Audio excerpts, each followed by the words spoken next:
Hey, what's up, buddy? I'm good. How about you? Fantastic. We're back. We're back.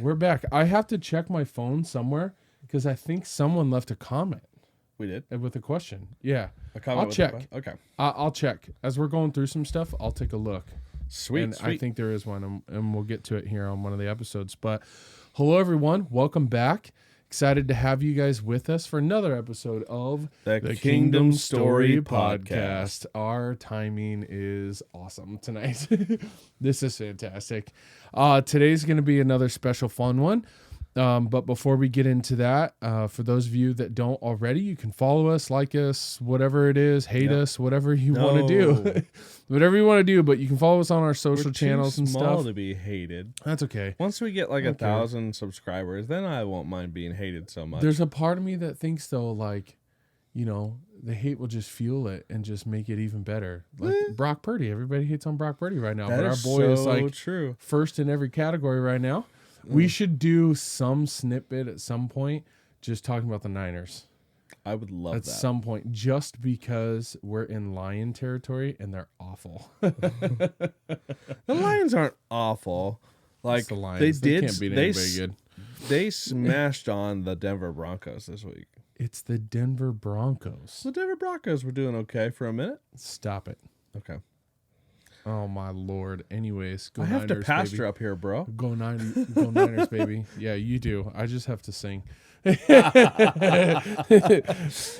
just have to sing. The saddest part about all of this is that like my children are going to end up having to grow up around all of these people who just like have this like Just raise them right. Teach them the Lord's way. Niner way. teaching the Lord's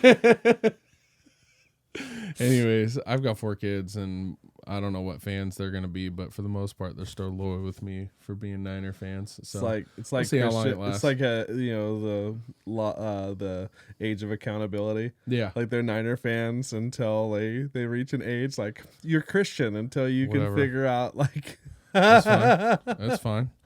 I'll roast my kids. That's all good. But anyways, we love you guys. Welcome back. So excited that you're joining with us again.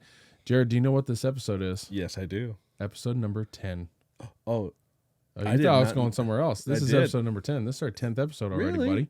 How wow, cool is that? 1/10 away from 100 episodes. Dude, I can't wait. We have to throw some sort of party like when we do the 100th Ooh, episode. yeah, buddy. And like wear hats or decorate special for 100 because that's pretty cool. We just need But one we're more. on 10. We need one viral episode that'll just blow up. I don't care about that. Yeah. Either way. Excited though. Today, Yep. we're going to talk about Father Abraham, His many sons. Many sons has Father Abraham. I am one of them, and so are you.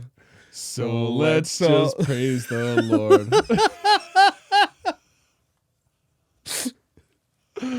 Oh, truly, we are middle-aged dorks, and I love it. We hit middle age. Oh no. Yeah, it's fine. So, yeah, we're going to talk Father Abraham, though. We're going to go through Genesis 12, maybe a few other chapters. We're going to kind of hit just the importance of Abraham today. Yeah. And what's its significance, and what are we looking at with New Testament? Yeah. And what's that going to look like moving forward? So, with that in mind, if you have your Bibles with us, let's turn to Genesis. Where do you want to start? 12? Yeah, might as well hit Genesis 12, and Okay. we'll just hit that first few verses right there with the promise. Okay. Go for it. All right. So the Lord said to Abram, leave your native country, your relatives, and your father's family, and go to the land that I will show you. I will make you into a great nation. I will bless you and make you famous, and you will be a blessing to others. I will bless those who bless you and curse those who treat you with contempt. All the families of earth will be blessed through you. So Abram departed as the Lord had instructed, and Lot went with him. Abram was 75 years old when he left Haran. Old man. Old man. Still traveling. Walking around. Keep on going. I'm not going to go there. So with Abraham, I think many of us are probably familiar with the story because obviously we're singing the Sunday school rhymes and stuff. But um, since we're the Kingdom Story podcast and we're trying to capture the Kingdom story here, we want to touch on, you know, this promise because this is the promise that sets up for the future. Yeah. You know, it's not that, you know, he was necessarily going to be the one that like was going to conquer all these nations and be the redemption and stuff, but it's what comes from him because he chose to obey God. Yeah. In a time where we just finished Babel, no one was. Right. Everybody was disobeying and like trying to get away from him. But, you know, so the promise, what are your thoughts on the promise? I know you got some nuggets there you want to share with people. What do we want people to take away from the promise? Setting us up right now. Well, first off, like we need to break up the promise into two kind of sets, right? Bill Jackson does this in his book, The Biblical Meta-Narrative. If you're unfamiliar with who Bill Jackson is a vineyard theologian. His book, by the way, on the biblical meta-narrative is one of the best, and you'll hear a lot of content that I say, and if you read the book, you're going to see quite a bit of the same. But he'll kind of break up this concept of the promise into two sets. The first one is the idea of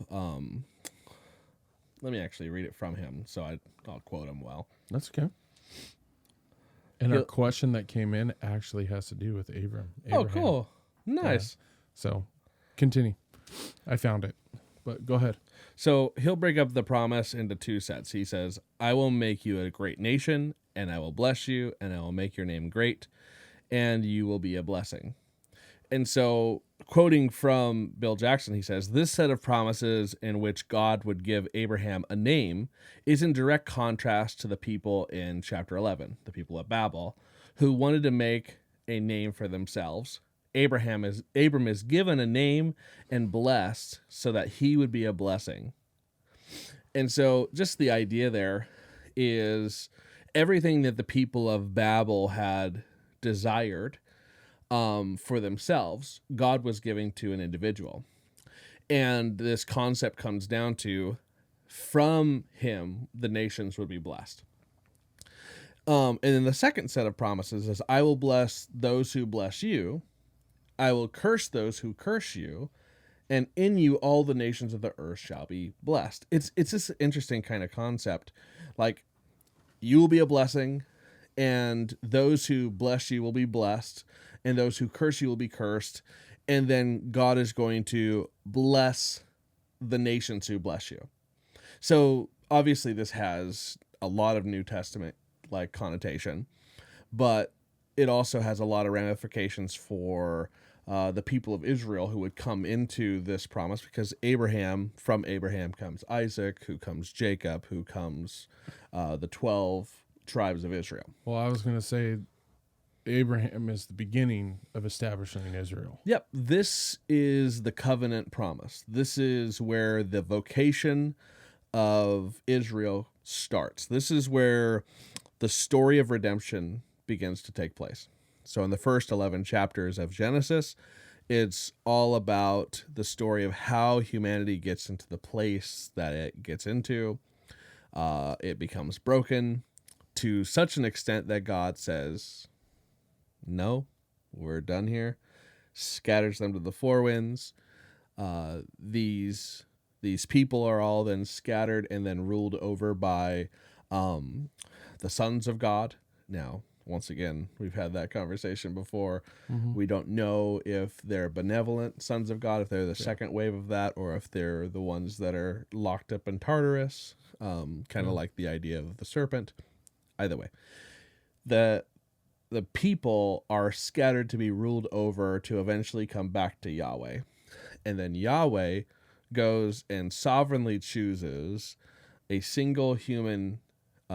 He comes and he chooses a single human and his family to redeem the nations. And not only that, but the family that he chooses is one that has a deformity. Sarah, his wife, or Sarai, before she becomes Sarah, is unable to have children.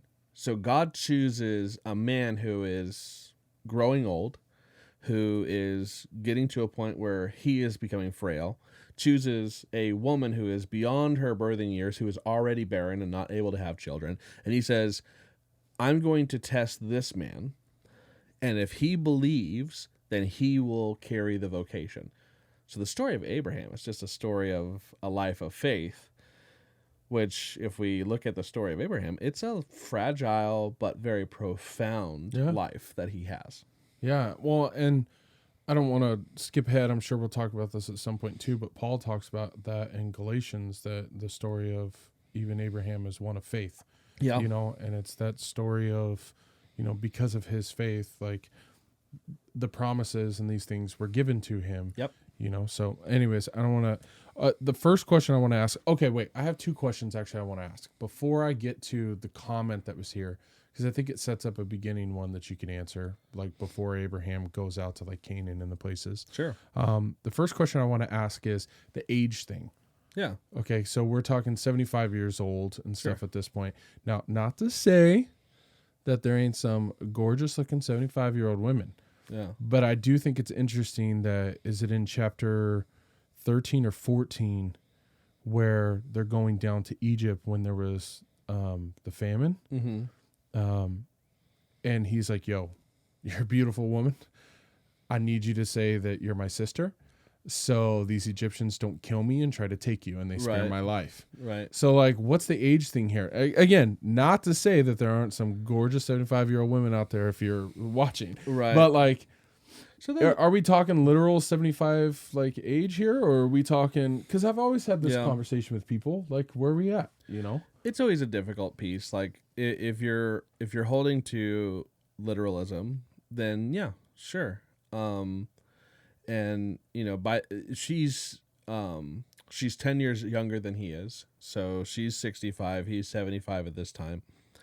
I mean, if we're looking at, if we're playing with like kind of the idea that the world is not necessarily like completely broken, and that ages are like, humanity has been given to 120 kind of as a standard, then this age, I mean, doesn't necessarily hinder her, other than she's past the age of childbearing, right? Okay, gotcha. But that is to take in consideration a hard literalism.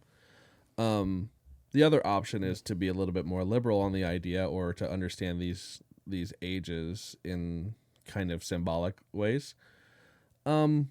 I don't want to be a hard line on either of those options. Sure. I'm sure that there's good exegesis on both sides of those equations. And I haven't really had the necessary... It hasn't been... it's not a necessity for me to study. Not only study, but like have a conclusion, I guess. I got you. I just think back to like even growing up where people are talking about, oh, this is so-and-so was 900 years old. Jane Fonda is one fine looking old lady. So here we go with the first comment. This one comes from what? Dr. Quinn, Medicine Woman. Oh my gosh. Do you ever watch Wedding Crashers? Yes. Oh my gosh. Anyways, Steve Bates asked this question. He says, deep question for you, Jared. Uh-oh. Even after humanity is forced to scatter from Babel / Babylon, a remnant is still there. And Abram / Abraham is called out of Chaldea? Right. Chaldea? Chaldeans. Chaldea? Yeah. Okay, NIV version of Babylon, he says. Yep. Is there any significance to that, and why wasn't Abraham called from somewhere else? Actually, that's kind of really neat. So thank you, Steve, for the wonderful question. Dude, that's actually a great question, because like from Babylon would come the redemption of Babylon, right? So that's the whole kind of reversal that God always does, is like Babylon is the chief enemy of God.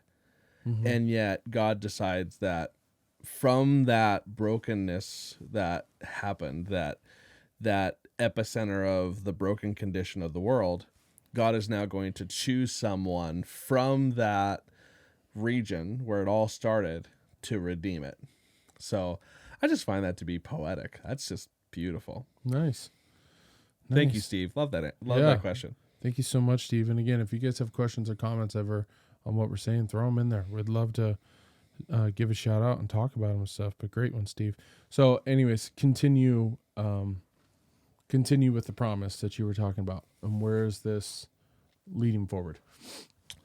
So, like, when we're looking at this promise, we're kind of seeing a few things happen, and this kind of gets addressed over the course of several chapters. But Abraham has promised a few things. Like, one, he's promised a descendant, so he'll have an heir, obviously. But he's also promised a land. So, like, he will be promised the land of Canaan that his descendants will reside in. And then we'll see kind of a couple things that he has to do as a mark of this righteousness. So he'll have, within this covenant that he's now been brought into, his faithfulness is to be circumcised. And we'll see his climactic part of this story is when he is asked to sacrifice his son of promise. And so we see kind of his faith journey go through these up and downs. Obviously, you mentioned like him going to Egypt and like, hot wife, your sister, you know, she gets sold to harem. Everybody's having diseases. Oh, obviously, this is not okay. Yeah. Pharaoh's like, why did you do this to me? What'd you lie to me for? Get out of here. Yeah. So we see like the fragileness of like Abram's faith in this concept, because like he's promised these future things and yet he's afraid that God's not going to protect him. And so he's got to lie and cheat his way to the top. Yeah, that's a good point. Dang. And we're going to see that both of them struggle with their faith with the promises, because they're promised an heir, but years go by without that promise being a fulfillment. And so Sarah decides that, hey, you know what? Like, we've been waiting this for long enough. Maybe the son's going to come through you, but not through me. And so she, you know, kind of uses her own servant to be Abram's concubine, and they kind of create a child that is not of promise. And of course, that leads, you know, Sarah to be kind of abusive to the servant, and they eventually abandon the servant and the child to something completely different. And so we see this kind of really abusive way that Sarah, you know, treats her servant, and yet Sarah is still looked at as a woman of faith, and she's still looked at as someone who is righteous. It's kind of an odd story. And so, like, all of this culminates with faith, doubt, and eventually that ultimate faith is then tested after the child is born and probably old enough. Now it's interesting because the Jews think Isaac's like 40 years old when he's gonna get, you know, sacrificed. I don't think he's that old, but that's kind of the tradition. But, you know, Abram takes his son Isaac to, you know, be sacrificed because the Lord asks him to. And that is the ultimate place. And that is kind of the statement that Abrams has gone on this faith journey to such a degree that now he believes God will do whatever it takes. That even if he sacrifices his son, the Lord will provide and resurrect the child. Like, there's such a degree of faith by the time you get to this that all of the turmoil of all of this now has built him to the man that he's now the father of many nations. Is the point where he's going to sacrifice his son, is that kind of like the last thing that where God's like, are you going to trust me and stop trying to do things your own way? Is that the last time we see it? And then from there on, Abraham's like, okay, I'm fully committed. This is me and the Lord. That's the last one, right? Yep. Do you think, but do you think there's any symbolism there with sacrificing the son, the 100%. father? Absolutely. It's got to be, right? Yeah. I mean, this is just a typology of Christ. Yeah. You know. But it's almost like there's kind of like remember that part where I said through you, these things were going to come? Because we know if you follow the lineage, Jesus is a part of that, like that comes like later. And I don't want to jump to like New Testament stuff, but I just always thought that part of the story was beautiful to me. Is, like we're seeing that symbolism of it in the beginning, but they're like, stop. Okay, cool. Yeah. This isn't the son that's going to be sacrificed. Stop. We just want to see that you're going to be obedient and you're going to stop testing me and stop going into these places and worrying. Like, I got you. I think, on a pastoral level, like on a prophetic level, there's two things happening. There's a micro level of like the story of Abraham as an individual, and then there's a macro level that kind of fits this story into the large meta narrative that we've been talking about. So like on the macro level, obviously this is Christological in nature. This is the story of Jesus being portrayed kind of as this is kind of a shadow of that atonement that the good father is willing to sacrifice his son. Now we don't really know what that would have accomplished other than, just pleasing God with this. And, so we kind of say this is obviously a foreshadow, but Abraham's sacrifice didn't have a purpose other than to appease Yahweh. Yeah. So it's kind of an odd story, but it demonstrates, how much Abraham loved his son, but also how much he loved his God. And so we see that kind of story in Jesus, is how much, he loves humanity and how much he loves his Father, and how much he's willing to, die on behalf of the world, but also to, please his Father, that he's going to redeem humanity. That this was, I might be stretching this a little too far, and I don't mean to go off, but no, you're fine. Yeah, I just think as Isaac so forgiving afterwards. Like, Dad, what were you about to do, bro? Isaac gets rich, bro. Yeah. Not that that's the answer to everything, but it helps. Yeah. It helps. So the promise, we see the promises. It's interesting on the promise that it's I will make you a great nation, like you were saying before, the reversal of what the Babylonians were trying to say, which is kind of fun, but. Yeah, that kind of gets into the whole land of Israel, right? So like some things like... Well, I was just going to say, take us forward and walk us through the story of how is this the start of Israel? No. So this section here begins the vocation of the redemption of humanity, that from Abraham's seed would come the one who would redeem all things. Because this whole thought process is your seed, is your descendants are going to be like the stars of the sky, like the sand of the seashore, but from your lineage would come the blessing to the world. And so like when Israel looks back at this, especially when you get to the prophets in the Psalms, they're all looking back to these concepts that especially like through the Psalms, like through the 70s and 80s in the Psalms, you're seeing this concept that Yahweh is the God of the universe, and he is going to use Israel to accomplish these means. And so Israel has this idea when they're looking back at Abraham and they're looking back at the patriarchs, they're like, we understand that our vocation is to redeem the nations that were lost at Babel. We understand that our vocation is the one that is going to bless the nations. Yeah. And so that is always a part of the Jewish mindset. That's always part of the Israelite mind, is that they are supposed to do something grander than just, sit in the land and to inherit these things. Now, mind you, how that's appropriated through the generations is a little bit different, but like when Isaiah looks back at these times and he's prophesying, he's like, we were supposed to take the law out into the nations. We were supposed to bring all of those people submitted under all these other mountains and bring them to Mount Zion. Moses' law. I mean, yes, that's well, the law given to Moses. that's that kind law? of, That's the law you're talking about? yeah. So Okay.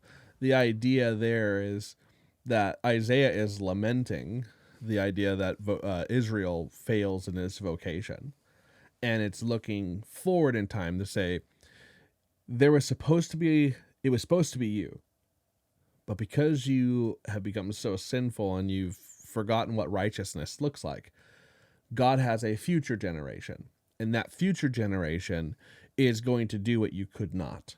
And it's going to take the law out to the nations. The mountains are going to be subservient to Mount Zion. Mount Zion will be the tallest of all the mountains.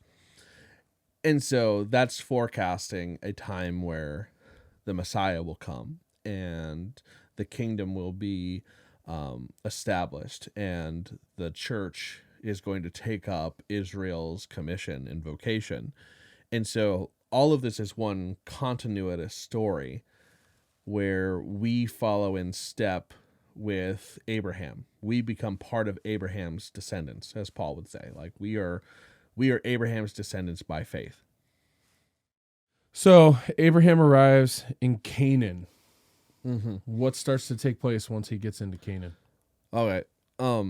That's an interesting thing because, like, the idea of giving Abraham land is kind of figurative of it harkens back to Adam and Eve, right?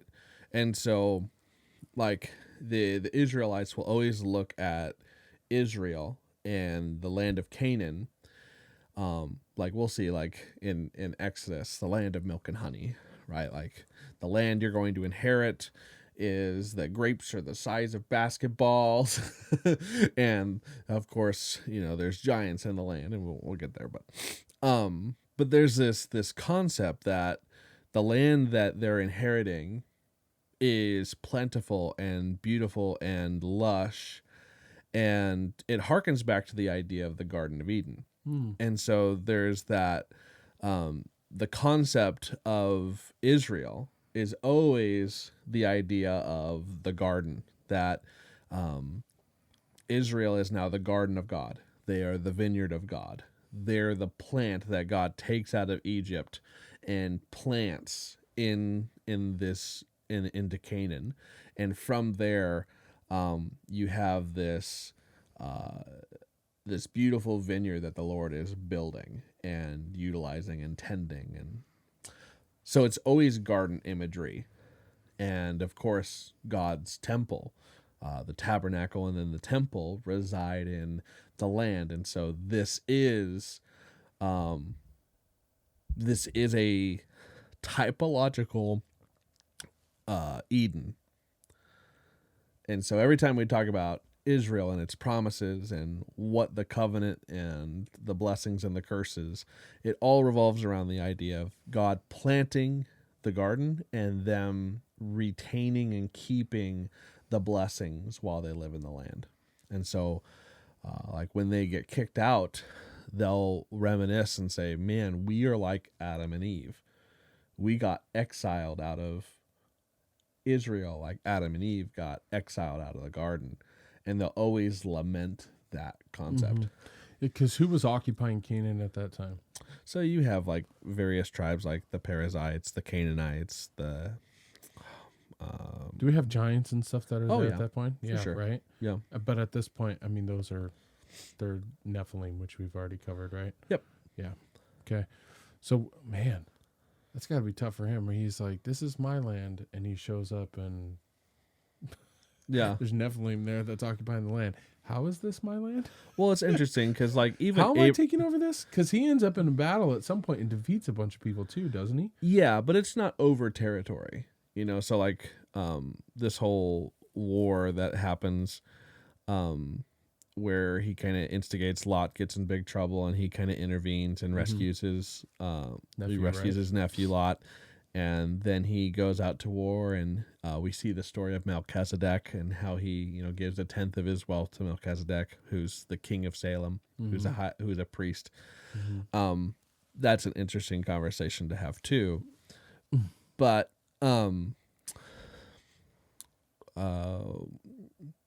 Where was that before we rabbit trailed off? Who was there Oh, taken up to space? And I was saying that, that's got to be tough to walk into this land to say, this Right. is mine. well, it's God interesting. promised this to me, and there's giants. Well, God actually will tell Abraham, he'll prophesy the Exodus. He'll say he'll talk about how his children, his descendants, will occupy the land, but they have to go through 400 years of slavery. Like Abraham's told this up front. And so, Abraham's aware that his descendants are going to have to be delivered and brought into the land. And so, you don't ever see Abraham actually warring for land or anything like that. He's promised the land, but it's not actualized until we get from the Exodus and they cross the Jordan. And that's the story of Joshua. So God appears to Abraham in Canaan. To your descendants, I will give you this land. He moved from there to the mountain to the east of Bethel, pitched his tent. There's a lot of altar buildings every time he shows up and he moves. Yep. Want to touch on that? Well, altars and sacrifices always represent covenantal promises. Mm-hmm. So, these are memorial sites. These are representations. It kind of goes into kind of sacramental, theology. We'll jump more into that kind of idea of heaven on earth when we get to Jacob, which is a couple weeks from now. But the idea that God comes down and meets Abraham in the sacrifice, that he actually performs all of the ritual aspects of the covenant, that whole scene. There's supposed to be this conjoining where each of them does a certain action, but God puts Abraham to sleep and actually fulfills all of the action by himself. So he's the one that's completing the covenant. Abraham is kind of just a participant. And so it's kind of an interesting way that how God is so faithful to his covenant and how he's going to fulfill it regardless of Abraham. It's kind of a neat idea. Yeah. Okay, so where I was going with this, okay, so we mentioned a minute ago that we're talking, well, I guess it's more than a minute ago, but we talk about so much. But so Abraham and Sarah, he was 75 or whatever, and we're talking about she was a little bit younger, but then they're told they're going to have a kid. Never was going to happen. It seemed like almost probably 20 or 25 years go by and she's 90. Yeah. Right. And then it's like, hey, it's time for you to have a kid. And they laugh. Right. And then they're kind of like, God's like, is anything too hard for me? So maybe I mean, wherever you want to go with it. But my question is why so much later? What did they have to go through for another 20 some years before the Lord is finally like, it's time for you to have your kid? And what's the ramifications of that when we jump to even New Testament and the broad view of things, of that taking place so much later? Yeah, that's interesting because Sarah definitely, when she hears this, because you end up with the angel of the Lord and two other angels show up, and she overhears this and they hear her laugh, and it's like, what? Why are you laughing? And she, nope, didn't laugh. And it's always fascinating because she's later in Hebrews said to have faith in this moment, which is kind of hard to look at it because it's like she didn't have faith at first. When you read that, she was kind of like, bro, what are you talking about? It's so interesting how faith kind of works because it's so fragile. We go through this life, and this is kind of like the faithfulness of God. Mm-hmm. This whole story of Abraham is the faithfulness of God. God chooses Abraham arbitrarily, it seems. There's nothing about how Abraham is some sort of righteous person before God comes to him. But he promises him the world. And Abraham and Sarah both go through this long journey of faith that they're promised this child. They're promised an inheritance. They're promised that from them would, the nations would be blessed. But 25 years go by, and yeah, they have wealth. Yeah, they have, flocks. Yeah, they have all of these things that are of worldly material It's value. almost like their faith though is seasoned at that point, and he's like, okay, you're ready. It's interesting because even in the time where you would think the faith is seasoned, there's doubt. Yeah. This is kind of something for us to understand as just humans, So is true. that like Abraham is the archetype of faith. He's who we can look to and say, "Oh, that's genuine faith." But it looks really human. It looks really fragile. It um looks really filled with doubt. That faith is not something that I'm just like declaring and proclaiming when I look in the mirror, like, you're going to be a great person this year. You're like, I'm going to win the world this year, or I'm going to have all these promises of God. It's walking this out and also struggling and hurting. And at the end of the day, their faith is rewarded, but it's a roller coaster. In our life, we have to realize, like, being faithful to the promise of God. Number one, we have to realize that God's promise for specifically them is fulfilled. God's promises are always yes and amen. God will always fulfill what he promises us that he's going to do. And for Abraham, this is a son. This is someone who's going to carry on the lineage. This is someone who's going to, from that child, would come the redemption of the world. The tree.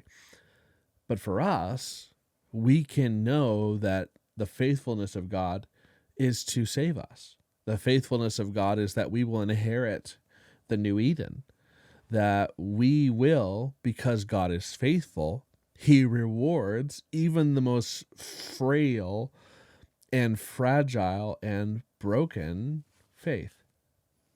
So the story of Abraham is one of, he messes up all the time, but at the end, he's willing to sacrifice his son.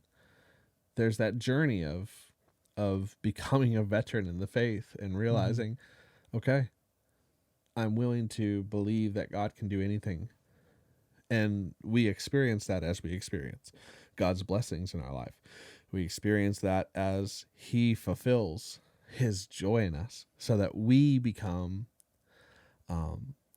just endeared to him. But there's also a cost in our faith. There's also things that we have to do, that God will test us, because when he tests and takes us through trials, that is what shows him that we're actually sons. So it's a fascinating kind of thing that we see in Abraham, but we also see in the New Testament that when trials and tribulations come, be joyful. Yeah. It's like, oh, this is how God's proving us to be inheritors. Yeah. So, No, it's funny because, even just thinking practically about like me and you and our lives, it's like when you look at Abraham and his story and stuff, there's all these crazy things and evil and all this stuff, and man is like absolutely insane going on in the world, but then there was the one guy that was staying faithful to Yahweh, and he's like, I'm choosing him. Like, that's my guy, right? In the beginning. And he chooses, and that's why he's like, hey, here's one dude through all this. He stayed faithful to me. So we're going to build everything from the future off of him, and like, I just can't help but think of, when you and I decided to get together, and,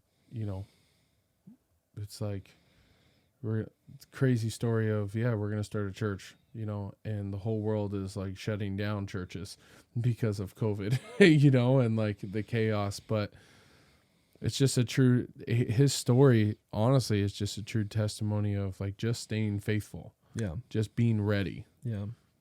Ignoring everything else that's going on in the world, and just being ready. Yeah. Until he says, okay, it's your turn. I'm taking you up. It's time for you to put you in a place and to fulfill what I have called you to fulfill. I don't know. Whatever you were saying just kind of reminded me of that a little bit, in that practical sense of, anybody listening, if you're feeling like, I'm just in this waiting game and just not knowing what's going on. It's, everything's happening and stuff around me, and the world it's 23, about to end, 24. We have friends that love to talk about the doom and gloom and stuff of the world quite often, but it's like, just stay ready, just stay prayed up, just stay ready, stay faithful, because, the story of Abraham in a lot of ways kind of fights against two different thought processes. Like, we have on one side of the evangelical side of the church, we have escapists. The idea that when things get too rough, God's going to come and swoop us down because he won't allow his bride to go through trials and tribulations. On the other hand, we have the kind of name it, claim it, blab it, grab it kind of side of things, where everything about if I just have faith enough, I'm never going to really struggle. And I think the story of Abraham is kind of the antithesis of both of those things. It's like, no, God is going to walk you through pain. God is going to allow you to, really suffer through things. And there's going to be some major points of doubt and fear and brokenness. And there are elements where you have to be faithful. And we see the story of Abraham as one that is, he becomes faithful. He does have faith. He does intercede. He does the right things. But it's a mixed bag. And I think we should understand that that's the human nature of all of us. James writes this, and kind of, I think, really sums up that whole Christian walk that Abraham went through and how we are to emulate that. James says, like, dear brothers and sisters, when troubles of any kind come your way, consider it an opportunity for great joy. For you know that when your faith is tested, your endurance has a chance to grow. So let it grow. For when your endurance is fully developed, you will be perfect and complete, needing nothing. That's kind of the idea that we're all working through. Is this life of faith is supposed to be a blessing, and it's also meant to be a challenge, because we're inheriting the kingdom to come. We're inheriting the world that Jesus has or is bringing, and we are to be tested and tried to inherit that reality. Mm-hmm. And so that's kind of the story of Abraham, is that Abraham is living this life to inherit that blessing. His son is that blessing. Through him would come the redemption of the world. And now that we have the redemption of the world that's already been demonstrated through Jesus, who is the offspring of the people of Israel, he's the offspring of Abraham, as Paul will say in Galatians 3:15. Mm-hmm. Jesus has solidified that promise that now the nations of the world will be blessed. All who bless you will be blessed. All who curse you will be cursed. Yeah. So that ultimate eschatological space is really around the idea of salvation. Yeah. All who call upon the name of the Lord will be saved. However, those who do not, when Jesus returns, he destroys the wicked. And so there's that dual aspect. It's fulfilled in Jesus. The whole story of Abraham is fulfilled. Those who bless you, who call upon your name, you will be saved, and you will be brought into the kingdom of light. You will inherit the kingdom to come. Those who curse you will be cursed. They will be set aside for destruction. They will be eliminated and destroyed at the last day. And I think that's kind of, Jesus is the fulfillment of all of those expectations. And we are to be like Abraham, to live a life of faith. Though it's fragile, it's also profound, because we're inheriting something like Abraham inherited. We are inheriting the blessing. We're inheriting what was promised. Land, seed, and blessing. Yeah, land. Land. Yep. Seed being the offspring. Yes. Yep. And the blessing. Yeah. It's like, if you look at the Abrahamic covenant. Wow, I couldn't say that. Yeah. You could almost land, seed, and blessing, and Jesus fulfills all three of those things. Yeah. It's super cool. Yeah, I love this. Super cool. It's good. Anything else you want to touch on? I know this one's a little shorter than normal, but which I'm sure people don't mind when they're not over an hour long. Oh, we're shorter than an hour? A little shy. We're pretty close, but Oh. we're a little shy. Well, I don't think I'm going to jump into like circumcision and how baptism is the new covenant mark. Ooh. Oh, we could. Oh. Well, it's funny because, I made my circumcision joke like, You did on a previous episode of like, you want me to what? No, I'm in. I get you. But yeah, we have to do that. But no, you went there. Touch on it. I love it. So when we see Old Testament, you see the circumcision as that, okay, this is me and you, right? Yeah. Talk about it. Because baptism is... Yeah. kind of Let the me pull new- up that piece in Galatians. So, It's the New Testament way, or it's the New Covenant way of it, right? yep. Now, I did always think it was funny. I'm like, out of all the things that we can make a covenant about... By the way, I don't recommend anybody watch this, but if you have, Year One had a really funny piece about that. The Jack Black movie. Oh my gosh. It's awful. It's the worst movie. I recommend no one watch it, but if you've seen it, you know what I'm talking about. It's a pretty funny section in that movie. Oh my gosh. Colossians 2. Colossians 2. And So if you turn with us, Colossians 2, go for it, buddy. starting on 11. So when you came to Christ, you were circumcised, but not by a physical procedure. Christ performed a spiritual circumcision, the cutting away of your sinful nature. For you were buried with Christ when you were baptized, and with him you were raised to new life, because you trusted the mighty power of God who raised Christ from the dead.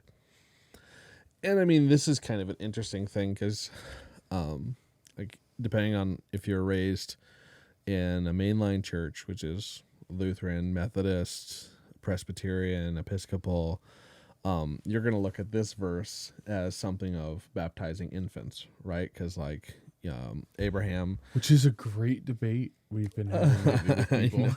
I know. Yeah, that's an interesting conversation.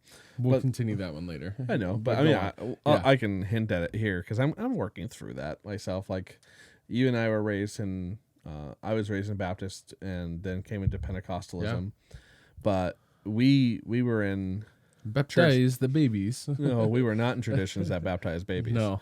But they'll look at this verse of circumcision and say, well, Abraham circumcised himself, but then also circumcised his entire household of males, including his infant children. And so he circumcises Isaac on the 8th day.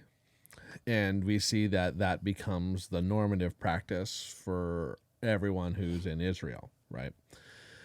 And so for mainline, and obviously this is something that the church fathers and the tradition has preserved for thousands of years, where they baptize children in the understanding that they are now covenant members. But if you're in the believers baptism camp, which is like Baptist, evangelicals, Pentecostals, you're going to look at like belief as the functionary. And so when you come to faith in Christ, you are to be baptized, because baptism is the sign, it's the symbol, it's the mark of the covenant. Your baptism is the mark that you've been washed and cleaned and brought into Christ, that you share with him in death and burial. It's a very beautiful thing, because there's so many references. Like it's the reference of escaping Egypt from the Exodus. Yeah. It's the idea of being dead to your sins and now raised to new life. And that sacramental presence of God, coming in almost every passage in Acts, aside from 1 or 2, when they go under, they come up, and then they're prayed for and they receive the Spirit. And so there's just that connection that the church fathers like point out, and they'll talk about how baptism is regenerative. I wouldn't go there. That's not my stance. I'm not a Lutheran. But the idea that baptism is not just merely a sign, it's part of the covenant work. It marks you as a covenant person. Mm-hmm. And so the whole idea with, circumcision being the mark of who was an Israelite. This was the mark of the vocation. If you were circumcised, you carried the vocation. And in baptism, Paul says, this is now the mark of your vocation. You are no longer a part of the world. You have been washed. You have been separated from pagan Egypt. You've been removed from Babylon. You've been taken out of the powers of the kingdom of darkness. You are now brought into light. The baptism, the sacramental power, the presence of God has transformed you and now made you alive. And so I find this fascinating, and I'm also wrestling just with traditions of like, do we baptize infants or whatnot, and I'm still working through that. Yeah, fair. Nice. And then, I mean, obviously... Oh, no, never mind. I was going to say something else, but never mind. Nice. No, that's fun. So anything else you want to touch on with Abraham? What's the significance? I mean, we've kind of touched on it, a ton already, but just where do we move forward from here with thinking of Abraham and his story towards the kingdom? Where are we going next? Sure. Abraham understood that from his lineage would come someone who would bless the nations. And that will carry on because the kingdom story is all about who that offspring is. And that offspring will be the king who ushers in the kingdom. Mm-hmm. And so the next part of that story is we'll probably dive into like Isaac and Jacob and the 12 sons. Nice. Kind of just to talk about how they push the narrative along before the Exodus. When we get to the Exodus, we'll get to big kingdom language. Yeah, the Exodus is fun. Yeah. I know you love talking about the Exodus. The Exodus is probably my favorite book in the Old Testament. It is the chief story that we need to know. Oh, yeah. There's already, I think, a whole stinking series at True North, like where you've talked about the Exodus. I know. Which is super fun. Exodus. Yeah. So looking at that, moving forward, for those of you guys that are tuning in, if you have questions coming forward about, Isaac or Jacob, or leading into the Exodus that you want us to address, leave your questions in the comment section, or you can email us at thekingdomstorypodcast@gmail.com. All the links and everything are available. But yeah, we thank you guys for tuning in to another week. This is a fun episode. Yeah. Yeah, super fun. So we love you guys. Thank you so much, Lord. We just pray blessings over every person that may watch this or may listen to this, that wherever they are, that they would feel your peace, that you would be with them in whatever situation of life that they were in, and that you would give them the guidance and the peace of mind that they need to know that with just a little bit of faith, we can hold on to your promise, that the things are going to come to pass, that you want to happen and stuff in our lives, Lord. And so we just pray that blessing over each person. And we love you and we give you all the glory. In Jesus' mighty name, amen. Amen. Love you guys. Thank you so much. Yeah.